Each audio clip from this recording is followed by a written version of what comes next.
Bueno, estamos viendo entonces diferentes formas de calcular estadísticas en nuestra simulación. Nuestra simulación ya nos permite tener en cada instante de tiempo cuál es el número de paquetes en el sistema. Y entonces, a partir de eso, querríamos tomar estadísticas como ya lo hicimos de forma analítica. Fuimos viendo los instantes de llegada, los instantes de salida, y entonces con eso, desde el papel cuadriculado y el lápiz, fuimos calculando estadísticas. Pero ahora podemos dejar que esas estadísticas las calcule el computador, pues ya que está trazando la gráfica, puede calcular las mismas estadísticas, ¿cierto? Y la primera estadística que nos interesa es precisamente cuál es el número promedio de paquetes en la cola. Si nuestra simulación va de 0 a t segundos, y este es el número de paquetes en el sistema, en el instante t, perdón, en el sistema, entonces esa es por definición el número promedio de paquetes en el sistema, ¿cierto? Durante ese tiempo, de 0 a t, ese es el número promedio de paquetes en el sistema. Fíjense que es lo que llamábamos el nivel de C de una señal. Por supuesto, el nivel de C habla de promedio. Después podemos ver sus potencias, sus energías, y eso hablarán de las varianzas y de los cambios y de la variabilidad. Por lo pronto, habíamos visto este. Ya hemos notado que era muy interesante porque nuestras trazas siempre parten de que en los instantes de llegada se incrementa el número de paquetes, en los instantes de salida se decrementa el número de paquetes. Y entonces notábamos que lo que tenemos que hacer es ir registrando los instantes en el que se producen los cambios en el estado del sistema. Por ejemplo, ahí hubo 6 cambios en el estado del sistema. Hubo 1, 2, 3, 4 llegadas y hubo 1, 2 y 3 salidas. Entonces quedó un paquete en el sistema, por supuesto. ¿Cierto? Y entonces lo que notamos es que la integral, digamos que estamos, por aquí es t, el tiempo de simulación. Y por aquí es 0, el inicio de la simulación. Entonces, lo que veíamos que para esa estadística era fácil, de hecho lo vimos la clase pasada, pero lo estoy repitiendo, es que la integral es el área bajo la curva. Y el área bajo la curva está dada por estos rectángulos. Este rectángulo, el área debajo de este rectángulo, más el área debajo de este rectángulo, más el área debajo de este rectángulo. Y esos rectángulos tienen un ancho. Por ejemplo, el primer rectángulo tiene como altura n de t0. Digámosle de t0 más, ¿cierto? O sea, en t0 se dio el cambio y quedó en este valor. ¿Y cuánto tiempo transcurrió? En ese estado estuvo t sub 1 menos t sub 0. Ese es el área debajo de ese rectángulo. Fíjense que t sub 0 es el instante en el que pasó a este valor y t sub 1 es el instante en el que salió de este valor. Y después deberíamos sumar el área del siguiente triangulito, que es n de t sub 1 más. O sea, esto lo hago, si esto lo voy a calcular en el instante t sub 2, que es cuando sé que en ese instante salió de ese estado, entonces primero calculo esta altura y después yo actualizo el número de paquetes en el sistema. Esa sincronización es muy importante. Si uno no ajusta bien esa sincronización, puede estar calculando lo que no es. Fijémonos que entonces primero actualizamos el área debajo de la curva y después sí actualizamos el número de paquetes en el sistema. Eso es aquí en el instante t1. En este t1 utilizamos el valor que hay en el paquete de sistemas para calcular esta área y después sí pasamos a el siguiente valor n de t1. Aquí usamos ese n de t1 para calcular el área debajo de estas y así vamos sumando. Y así tenemos el área debajo de la curva. O sea, la integral de 0 a t de n de t por dt no es más que la sumatoria para todos los instantes en que hubo cambios, digamos desde i igual 1 hasta n, que son todos los cambios que hubo hasta el instante t, todos los cambios en el estado del sistema. Lo que tenemos es entonces n de t sub i, ¿cierto? De t sub i más, esta es la altura, por la base.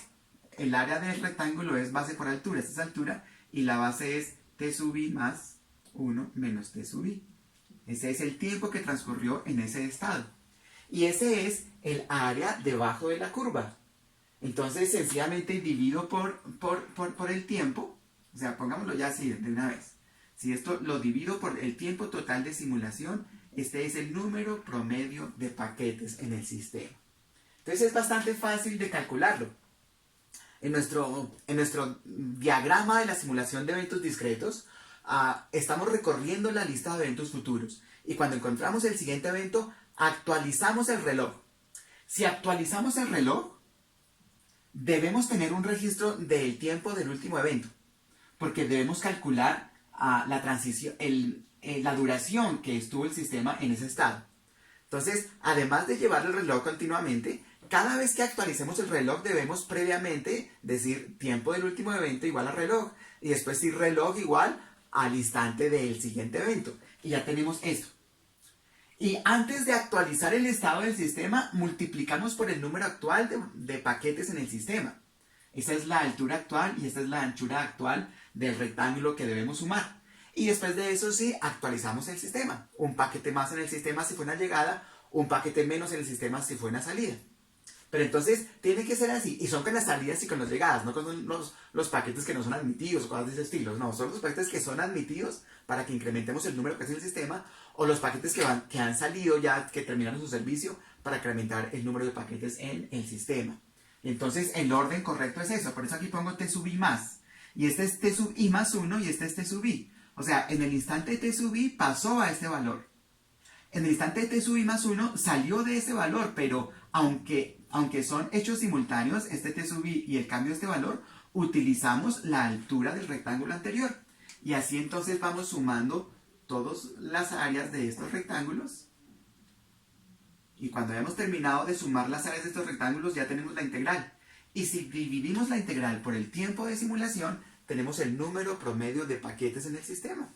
Es así de fácil, así de simple, y así de bonito y así poderoso, ¿cierto? Entonces, ojo, en los algoritmos que hemos construido, debemos tener en cuenta varias cosas. Primero, debemos recordar el tiempo del último evento. Eso lo hacemos justo antes de actualizar el reloj. Recuerden que recorremos la lista de eventos futuros, encontramos el evento inminente y lo primero que hacemos es actualizar el reloj y actualizamos el estado. Pues bien, ya no. Ahora, antes de actualizar el reloj, registramos el último evento.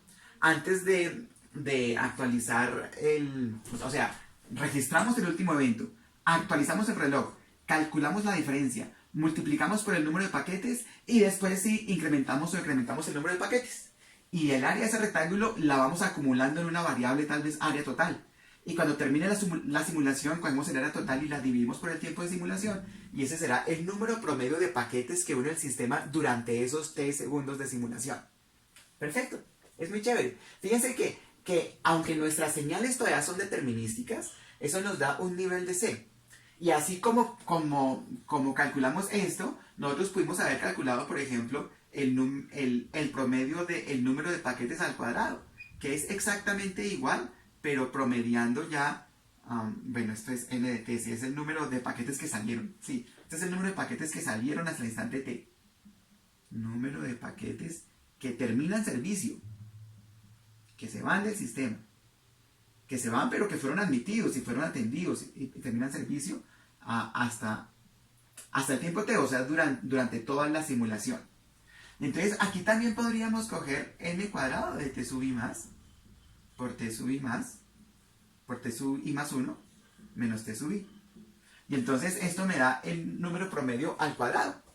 Y si tengo el número promedio al cuadrado, entonces puedo encontrar una forma de varianza. Claro, aquí no hay varianza porque esto es determinístico, pero vamos a entender entonces de qué se trata. Es el promedio del cuadrado menos el cuadrado del promedio. Esa es la varianza, ¿se acuerdan? La varianza es, por definición, el valor esperado de x menos e de x al cuadrado. Y si uno expande este cuadrado, esto es x cuadrado menos x por e de x más e de x al cuadrado. 2 veces x por e de x. Pero el valor esperado de una constante por una variable es la constante por el valor esperado por la variable. O sea, es 2 veces e de x cuadrado. Entonces, si le quito le resté 2 y le sumé 1, entonces eso es e de x cuadrado menos e cuadrado de x. Esa es la varianza de x. Listo. Esto es en el caso de las variables aleatorias. Aquí no tenemos una variable aleatoria, tenemos una señal del tiempo. Y las señales en el tiempo entonces las podemos ir procesando de la misma manera, ¿cierto? Tenemos eso, es un nivel de C y esto sería una potencia y esto sería entonces la potencia en AC. En términos de señales sería algo así, el nivel de C, la potencia y la potencia en AC. En términos de señales. Después, cuando notemos que esto va a ser la realización de un proceso estocástico, y si el proceso se hace estacionario, de manera que sus estadísticas no dependen del tiempo, entonces esta va a ser el número promedio de paquetes como valor esperado, y esta va a ser la varianza del número de paquetes en el sistema. La variable aleatoria a paquetes en el sistema en un instante particular después de que el sistema se estabilizó. Y eso es lo que estamos manejando ahí. Eso es. Entonces, igual aquí podemos poner el número de paquetes en la cola, en vez de esto. O podemos poner el número de paquetes en servicio. Y tomar cualquier estadística que sea una función continua del tiempo y que dependa de la integral debajo de esa función continua del tiempo. Entonces, sencillamente ponemos la función que corresponda. ¿Cuál es el número promedio de paquetes en la cola? ¿Cuál es el número promedio de paquetes en servicio? ¿Cuál es el número promedio de paquetes en el sistema? ¿Cuál es el promedio del cuadrado de esas funciones? Y si conozco el promedio de esas funciones, el promedio del cuadrado de esas funciones, conozco las varianzas. Y en ese sentido puedo encontrar cualquier otro tipo de estadística de orden superior. El skewness, el cortosis, no sé, cualquier otra estadística de orden superior en términos de ir acumulando estos promedios, estas áreas debajo de la curva. Entonces, ese es el punto que tal vez ustedes ya hicieron ahora en términos de la tareita que había para hoy. Chévere.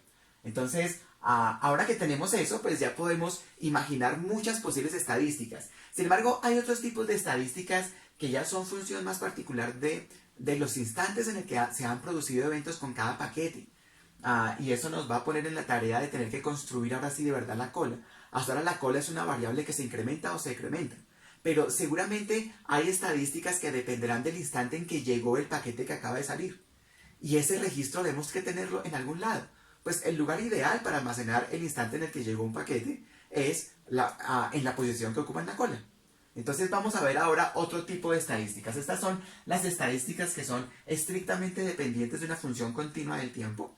Y la siguiente va a ser estadísticas que dependen de eventos instantáneos en el tiempo y esos instantes particulares en que ocurrieron. Vamos a ver eso.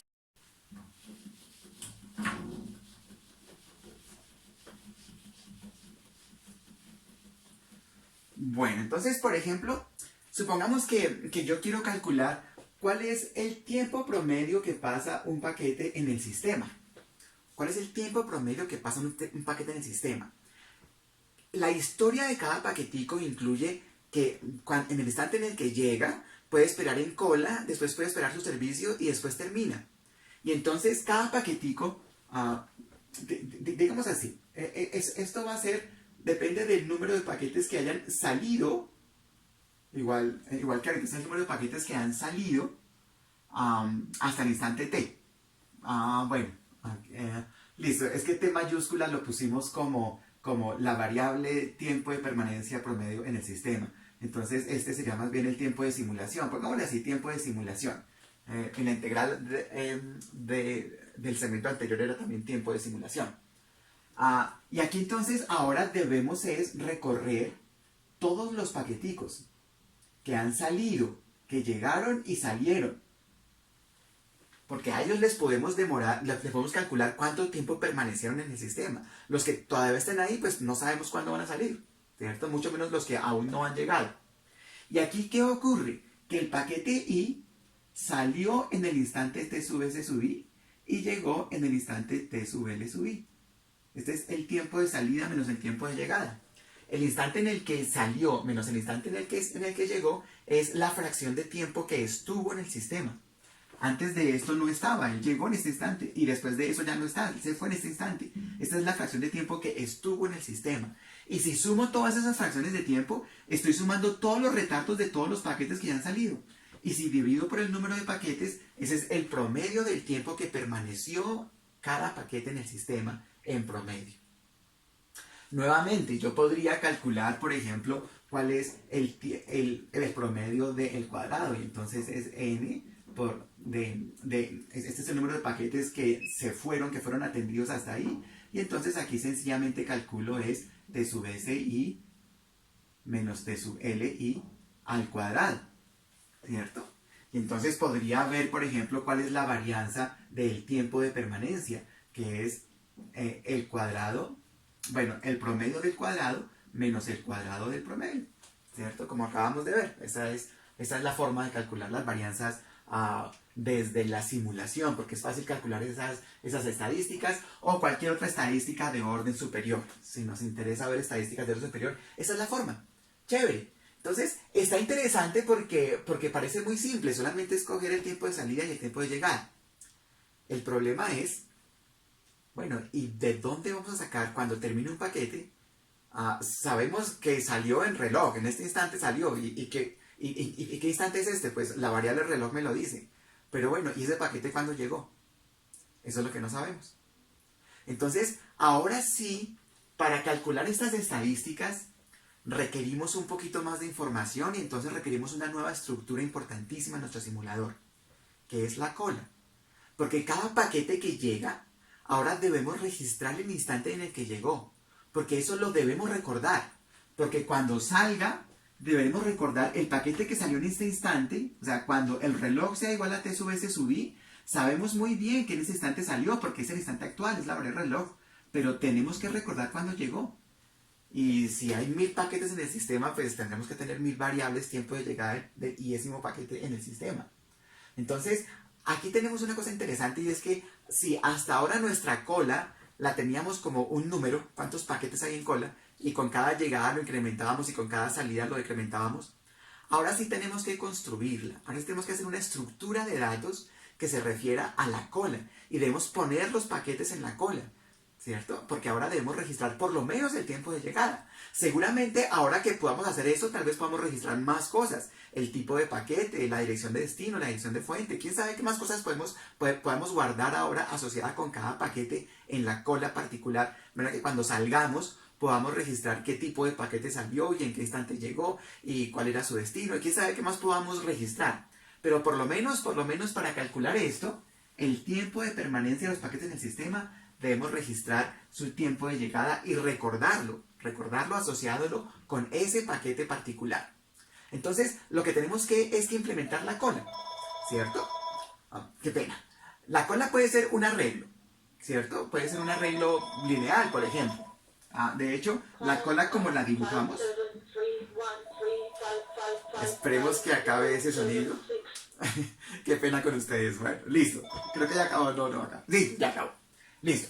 Entonces, la cola, como la hemos implementado, hay un primero en la cola, hay un segundo en la cola, habrá por ahí en algún momento un último en la cola, a menos que la cola crezca infinitamente. Aquí tenemos nuestro servidor. Perfecto, chévere. Esta es la estructura que tendríamos que hacer entonces, podría ser simplemente un arreglo. Y entonces en la primera posición está el primer paquete que llegó, en la segunda posición está el segundo paquete. De manera que cuando se desocupe el servidor, atiende al primero en la cola. Y los demás tendría que moverlos en la posición de la cola. Eso podría ocupar demasiado tiempo. O sea, cada vez que saquemos un paquete de la cola, tener que mover todo el arreglo, podría ser demasiado demorado. Tal vez el 50% del tiempo de simulación se nos va a ir eso, o el 20 o el 30. Una porción significativa de la simulación se nos va a ir en mover la cola. Y eso no tiene sentido. Lo que normalmente hacemos aquí es que manejamos un arreglo circular, en donde tenemos los paquetes almacenados en distintas posiciones, y cuando entremos o metamos un paquete no tenemos que mover nada en la memoria.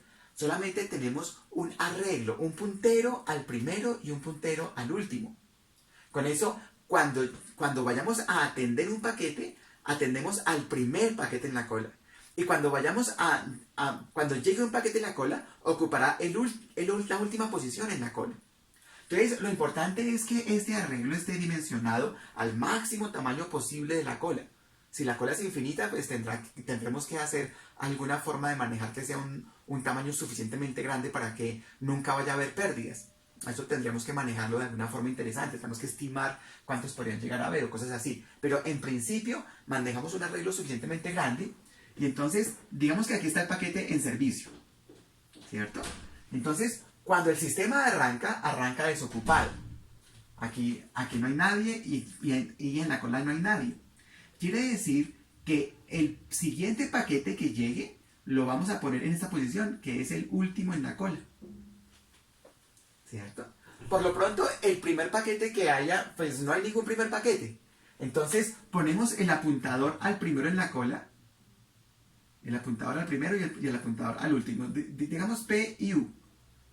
P y U apunta a la primera posición en la cola y U apunta a la última posición en la cola. Listo. Entonces, ¿qué vamos a hacer? Llega un paquete. El sistema está ocupado. Ese paquete se pone acá, en el servidor. Ahí se pone. Entonces, en t igual a 0, digamos que este es el primer paquete que llegó, el paquete 1. En el instante t sub 0 llegó el primer paquete. Entonces, ese ocupa el servidor. No movemos los punteros de la cola, ese está en el servidor. Listo. Supongamos después, ¿cuántos arreglos puse ahí? Pongamos 8 nomás. Aquí puse mucho más de 8. Pongámoslo así, pongamos este y este. Pongamos 8 como para poner algo, como para que se vea qué es lo que estamos haciendo. Listo. Entonces, ahora este está ocupado con el primer paquete. El siguiente paquete que llegue debe ocupar la posición del último en la cola. O sea, el siguiente paquete va a llegar acá, donde están los punteros primero en la cola y donde estaba el puntero último en la cola. Por eso lo almacenamos ahí, en el último en la cola. Pero ahora el puntero último en la cola se mueve. Se mueve. No tenemos que hacer ningún movimiento de paquetes en el arreglo de la memoria. Sabemos que esto es T1. En T0 llega el paquete 1. En T1 llega el paquete 2. Digamos que en T2 llega el paquete 3. Entonces aquí está el paquete 1. Aquí está el puntero al primero. Y el paquete 3 lo ubicamos en la posición del último y actualizamos el puntero último. Listo. Entonces, hasta ahí ha habido 3 llegadas. Ahora supongamos que en el tiempo t sub 3 se fue el paquete 1. Entonces, ¿qué pasa? En el tiempo t sub 3 se fue el paquete 1. ¿Qué vamos a hacer? El primero en la cola es el 2. O sea, esto está así. Aquí está el primero en la cola, aquí está el segundo en la cola, y el último en la cola estaba apuntando acá. Y aquí estaba apuntando el primero. ¿Qué vamos a hacer?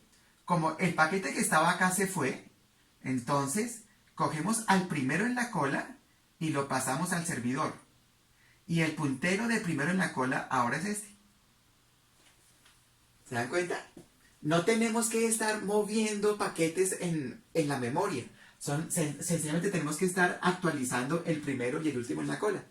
Es solamente eso. Por supuesto, cuando aquí lleguemos a la máxima posición en el buffer, pues eso más 1 debe ser igual a la primera posición en el buffer. ¿Cierto? Por eso se llama un arreglo circular. Y es así de simple. Cuando construimos este arreglo circular, ya podemos tener la cola. ¿Y qué almacenamos en cada posición de ese arreglo circular? Todo lo que queramos respecto al paquete que está ocupando esa posición. Por ejemplo, el instante de llegada. Cada vez que llegue un paquete, almacenamos ahí el tiempo de llegada del paquete 2, por ejemplo. Aquí el tiempo de paquete de llegada del paquete 2. De manera que si aquí ya tenemos registrado el tiempo de llegada del paquete. Por ejemplo, aquí en este evento se fue el paquete 1. Pero ¿qué información teníamos ahí? T sub 0. Entonces, el tiempo de permanencia del paquete 1, digámoslo así, T sub 1, es el tiempo en el que se fue menos el tiempo en el que llegó. Chévere. Después aquí pueden haber más llegadas. Por ejemplo, hagamos otra llegada mientras estamos atendiendo este. Entonces, aquí estábamos en estos. Aquí estaba el primero en la cola, que era el paquete 3, y ahí estaba el tiempo de llegada T sub 3. Perdón, el tiempo de llegada que es T sub 2. ¿Cierto? Y en este momento, aquí estaba el último. Pero aquí en T sub 4 llegó este paquete. Entonces lo pusimos como último en la cola y el puntero lo incrementamos. ¿Cierto? Chévere. Así están las cosas. Si después de esto termina el servicio del paquete 2, entonces este sale de ahí calculamos el tiempo de permanencia del paquete 2, que fue t sub 4 menos t sub 1. Aquí se fue y aquí llegó, ¿cierto? Tiempo de salida del paquete I menos tiempo de llegada del paquete I. Ese fue el tiempo que permaneció el paquete 2. Este fue el tiempo que permaneció el paquete 1. Y entonces, ¿qué hacemos? Aquí pasamos al paquete 3 y el primero en la cola ahora va a apuntar acá, donde está el cuarto. Perdón, aquí dijimos que llegó el paquete 1 y aquí se fue el paquete 2. Listo. Entonces, pasó aquí, este es el primero y el último está apuntando acá. Y eso es todo. Ese es el manejo que hacemos de todo el sistema. Vamos incrementando solamente dos variables, primero y último en la cola. Hacemos un arreglo suficientemente grande. Podemos dimensionarlo previamente. Conviene dimensionarlo previamente para evitar también la asignación dinámica de memoria, que eso consume mucho tiempo de proceso. Entonces, mejor preasignamos un arreglo grande de mi arreglo circular que va a ser la cola. En esa cola podemos guardar los tiempos de llegada y quién sabe qué más parámetros adicionales de cada paquetico podemos ir guardando. Y entonces, cuando se dé la salida de ese paquete, podemos calcular las cosas que queríamos con las variables que teníamos. Por ejemplo, con los tiempos de llegada. Ahora sí, cuando se vaya un paquete, sabemos en qué instante se fue y sabemos en qué instante llegó, porque lo hemos guardado en mi arreglo circular. Entonces, esta es la forma como manejamos la estructura cola. Es interesante porque esto es más o menos lo que hacíamos con los procesadores, que hacemos el push y el pop para guardar y para sacar de la cola. Digamos que esos eran pilas. Estas son colas. No, perdón, olviden lo que dije. Estas son colas. Aquí se toma del primero y se guarda en el último. Y es exactamente lo que estamos haciendo acá. Entonces tenemos un puntero al primero y un puntero al último. El siguiente paquete lo ponemos en el último e incrementamos el puntero. Cuando vamos a atender un paquete, atendemos al primero y actualizamos el puntero. Y cuando los punteros den la vuelta, entonces, si esta es la posición 100.000, 100.000 más 1 es igual a la posición 1. ¿Cierto? Es un arreglo circular. Es un arreglo circular. Y así entonces podemos tener el registro de los tiempos de llegada. Y cuando salga un paquete podemos calcular cuánto tiempo permanece en el sistema. Y podemos promediar todos los tiempos. Y entonces encontrar el tiempo promedio de permanencia en el sistema. O el tiempo promedio de permanencia en la cola. O el tiempo promedio de permanencia en servicio. O el tiempo promedio de permanencia en cualquier estado particular. ¿Cierto? Entonces ya tenemos dos tipos de estadísticas. Las estadísticas que se calculan como integrales del tiempo, ¿cierto? Que como nuestros estados son discretos, entonces durante intervalos de tiempo permanece constante el estado. Luego el área debajo de la curva son rectángulos, son áreas de rectángulos que tienen una base y una altura. La altura es el estado del sistema, la base es el tiempo que permaneció en ese estado, y entonces sumamos todas esas áreas. Primer tipo de estadística. Otra estadística es el promedio de parámetros del tiempo de retardo de cada uno de los paquetes. Entonces lo que tenemos es que recordar en qué instante llegaron los paquetes, y para eso necesitamos una estructura de la cola. Antes la cola era paquetes en el sistema. Llegaba un paquete, lo incrementábamos. Salía un paquete, lo incrementábamos. Ahora tenemos un arreglo de los paquetes que permanecen en el sistema, que tienen guardado el tiempo en el que llegaron. De manera que cuando se vayan, puedo calcular esta diferencia, y si sumo todas esas diferencias y divido por el número de términos que he sumado, tengo el tiempo promedio de permanencia en el sistema, de cada paquete, en promedio. ¿Cierto? Chévere. Hay aún otro tipo de estadística. Vamos a considerar dos últimos tipos de estadística, y se los metemos a nuestro simulador a ver cómo se ve.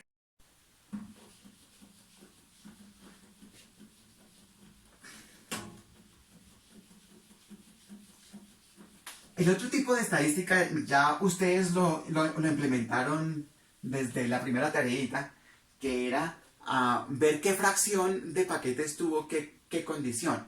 Por ejemplo, ustedes, cada vez que ocurría que el tiempo de llegada era menor que el tiempo de salida, o si eran múltiples servidores, era el mínimo de los tiempos de salida, de la próxima salida. Si la próxima llegada es menor que el mínimo de las próximas llegadas, entonces ocurría una llegada. ¿Y ¿qué hacíamos ahí? Ahí nos poníamos a ver si ese paquete que llegó podría ser admitido o no. Pero la verdad es que el número de llegadas ya lo podemos incrementar. Hay una llegada más. Ahora veíamos si el número de paquetes en el sistema era menor que cupo. Si era menor que cupo, entonces ese paquete fue admitido. Y hacíamos todo lo que había que hacer. Si no era menor que cupo, quiere decir que ya el sistema está lleno y ese paquete es rechazado. Entonces lo que hacemos es aumentar el número de paquetes bloqueados. Fíjense que este lo incrementamos siempre, con cualquier llegada sea bloqueada o no. Este solamente lo incrementamos con cada bloqueo, ¿cierto? De manera que después al final de la simulación, después del último while o lo que sea, podemos calcular cuál es la fracción de paquetes que fueron bloqueados. De todos los paquetes que llegaron, estos paquetes fueron bloqueados. ¿Cierto? Chévere. Es exactamente eso. De todos los paquetes que llegaron, cuál fue la fracción que se bloqueó. Y esa es la probabilidad de pérdida, esa es la probabilidad de bloqueo. Sí, se está viendo, listo. Bien, entonces esa es otra estadística, es de las más simples, de las más elementales, ¿cierto? De hecho, hay una que es prácticamente la misma. Porque los paquetes que se fueron, si yo incremento los paquetes que se fueron allá cuando el mínimo sea una salida, entonces yo puedo incrementar el número de paquetes que se fueron. Puedo contar el número de paquetes que se fueron. Y finalmente, cuando termine la simulación, fíjense que si yo cojo el número de paquetes que se fueron del sistema y si divido por el tiempo total de simulación, en este caso reloj sería el último valor que tuvo reloj, ¿esto qué es? Estos son los paquetes que efectivamente se fueron, los que atendí durante la simulación. Los paquetes que total admití pude transmitir durante toda la simulación se llama el caudal. Esta es la tasa de transmisiones. La tasa de transmisión es el caudal. Es la cantidad efectiva de paquetes que transmití por segundo. ¿Cierto? Esta es distinta a la tasa de llegadas, porque algunos pudieron ser bloqueados. Esto es distinto a la tasa de servicios, porque a lo mejor muchos no alcanzaron a ser atendidos. Este es el caudal, esta es la tasa efectiva de paquetes que transmití. Si mirara el sistema en periodos en que se desocupa, esto sería todos los que han llegado y yo he admitido. Este es un tipo de caudal. Otra forma de calcular el caudal es todos los que yo podía transmitir mientras no estuve desocupado. Esta es la probabilidad de que el sistema haya estado desocupado. Esta es la fracción de tiempo en donde el servidor estuvo desocupado. Entonces 1 menos eso es la fracción de tiempo en donde el servidor estuvo ocupado. Y mientras estuvo ocupado atendió 1.000 paquetes por segundo. Igual, los paquetes que llegaron fueron lambda, pero muchos de ellos fueron bloqueados. En total, los que llegaron efectivamente fueron estos por segundo. Este caudal es la tasa efectiva de paquetes que admití por segundo. Este caudal es la tasa efectiva de paquetes que atendí por segundo. Podrían ser distintos en un tiempo particular de la simulación, porque los que admití podrían incluir los que están en cola y no atendido. Pero mientras t tiende a infinito, recuerden que todas estas cosas son asumiendo que t tiende a infinito. Cuando t tiende a infinito, cuando divida esto por un tiempo y el tiempo sea infinito, los que se quedaron en cola dividido infinito me va a dar 0. O sea que fundamentalmente, en términos teóricos, estos dos son iguales. La tasa de paquetes que admito por segundo debe ser la misma tasa de paquetes que transmito por segundo. Si estos dos son iguales, el sistema es estable. Si este es mayor a este, el sistema es inestable. Si este es mayor a este, el sistema es inestable porque se va a estar desocupando siempre. Estos dos tienen que ser iguales para que el sistema sea estable. Que la tasa de paquetes que admito por segundo a la larga sea igual a la tasa de paquetes que transmito por segundo. Y eso me va a estabilizar el sistema. Eso va a hacer que el número promedio de paquetes del sistema tenga sentido. Sea un número con sentido, con significado. Entonces, estas dos tasas deberían ser la misma. Si yo calculo la fracción de paquetes que admito, me va a dar siempre un número mayor o igual a la tasa efectiva de paquetes que transmito. Porque en el momento en que los mida, pueden quedar algunos paquetes en cola. Esos paquetes fueron admitidos, pero no transmitidos. Pero eso es una condición que a medida que el reloj de simulación tienda a infinito, esa fracción se va a hacer cero. Por eso es que estos dos en teoría son iguales. Durante la simulación podrían ser distintos. Entonces uno calcula la que quiera. La tasa efectiva de paquetes por segundo. Por ejemplo, la tasa efectiva de paquetes que llegan, que son admitidos por segundo, sería esto. Esta es la tasa efectiva de paquetes que son admitidos por segundo. Este es el número total de llegadas. Y la tasa efectiva, esta es esta. Y la tasa efectiva de paquetes que yo transmito por segundo serían esta. NS sobre reloj. Cuando la simulación termine, NS va a ser igual a NA menos los que están en cola. Entonces este es igual a este a medida que el reloj tenga infinito. Porque si el sistema es estable, los que están en cola serán finitos. Y cuando yo divida por un tiempo infinito, eso me va a dar cero. O sea, estos a la larga van a ser iguales. Pero como lo calcule yo, me pueden dar ligeramente distintos. Claro, reloj debe ser un tiempo muy grande para que haya un número grande de salidas y un número grande de llegadas. Pero, perdón, de admitidos. Estos fueron todos, no, estos fueron de admitidos. Esto es NA menos NB. Estos son los que admití. Todos los que llegaron menos los que rechacé, esos fueron los que admití. Estos fueron todos los que atendí. ¿Cierto? Este es el caudal de los paquetes que efectivamente admití por segundo. Este es el caudal de los paquetes que efectivamente transmití por segundo. Y la diferencia entre ellos en la simulación puede ser alguna. Porque cuando termina la simulación, algunos de los que fueron admitidos pueden caer en cola. Pudieron no haber sido atendidos. Entonces esta es menor o igual. Digamos que esta es la tasa efectiva de los paquetes que admití. Esta es la tasa efectiva de los paquetes que transmití. Esta debería ser menor o igual en la simulación que los paquetes que admití. Pero en teoría o en la simulación, si la simulación tiende a infinito, estos son realmente iguales. Porque los que quedaron en cola dividido reloj, cuando el reloj tiende a infinito, van a ser cero. Y eso es todo. Esas son todas las estadísticas que podemos tomar. Pueden haber muchas otras estadísticas, pero tienen una de esas cuatro formas. O es la integral debajo del área, o es la suma del promedio de muchas cantidades, por ejemplo, tiempos de retardo, o es una fracción de los paquetes que algo les ocurrió. Esos son los tres tipos de estadísticas que hay, ¿cierto? Eso es para calcular la probabilidad de bloqueo, o eso es para calcular las tasas efectivas. Entonces es simplemente contar cuántos paquetes son los que debo contar y dividir por reloj para medir tasas, o medir la fracción de los paquetes que algo les pasa sobre todos los paquetes. Entonces eso es para medir probabilidades. O está la otra que es para medir promedios de curvas de áreas debajo de las curvas, cuando se miden así como niveles de C. Y eso es todo. Ya podemos calcular cualquier estadística que nos interese. Entonces vamos a hacer una cosa, vamos a coger la cola DDNK, que ya la tenemos, pero entonces vamos a añadirle todas las estadísticas que nos interesen. Vamos a ver el tiempo promedio en el sistema, vamos a ver el tiempo promedio en la cola, va a ver el tiempo por promedio de servicio, que este siempre va a ser 1 sobre μ, pero de pronto vale la pena calcularlo cuando ya sean variables aleatorias. Vamos a ver el número promedio de paquetes en el sistema, el número promedio de paquetes en la cola. Vamos a ver, por ejemplo, la tasa efectiva, el caudal. Vamos a ver la probabilidad de pérdida. Y si quieren, podemos ver inclusive estadísticas de orden superior, la varianza de cada uno de estos, el skewness de cada uno de estos, el kurtosis de cada uno de estos.